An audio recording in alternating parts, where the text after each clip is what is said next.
السلام علیکم دوستو، کیا حال ہیں آپ لوگ؟ خیریت سے؟ آج جس ٹاپک پہ بات کروں گا وہ ہے اللہ تعالیٰ کی نعمتوں کا شکر ادا کہ ہم جتنی اللہ تعالیٰ کی نعمتوں کا شکر ادا کریں گے اتنی اللہ تعالیٰ نعمتیں، اللہ تعالیٰ کی نعمتیں لامحدود ہیں، اس کے خزانے لامحدود ہیں۔ وہ جب اپنے خزانوں سے ہمیں ادا کرتا ہے اور ہم اس کو الحمدللہ کہتے ہیں تو اس سے برکت کا سبب بنتا ہے، آپ کے مال و دولت میں برکت ہوتی ہے۔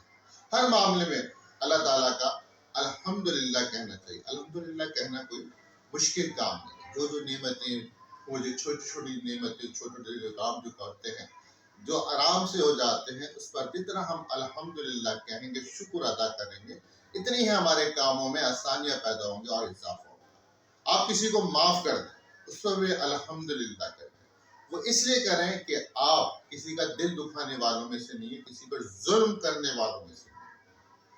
ایک صاحب کا ایکسیڈنٹ ہو گیا تو ایک آدمی ان سے ملنے گیا، ان سے بات چیت ہونے لگی، ان کی گاڑی تباہ ہو گئی، کافی چھوٹے موٹے لینے لگے، لیکن وہ صاحب اللہ تعالیٰ کا شکر ادا کر رہے تھے۔ اللہ تعالیٰ کا شکر ہے کہ اس نے مجھے زندگی عطا کی، کیونکہ زندگی تو ایک ہی بار ملنی ہے، گاڑی بھی مل جائے گی آپ کو، اللہ تعالیٰ صحت بھی دے گا، لیکن زندگی تو یاد رکھیں، ایک زندگی کا معمول بنا لیں، الحمدللہ ہر معاملے میں بولیں، تو آپ دیکھیں انشاءاللہ آپ کی ہر چیز میں برکت بھی ہوگی، اضافہ بھی ہوگا، اور اللہ تعالیٰ آپ سے خوش ہوگا اور آپ کو اور عطا کرے گا۔ اجازت چاہوں گا، اللہ حافظ۔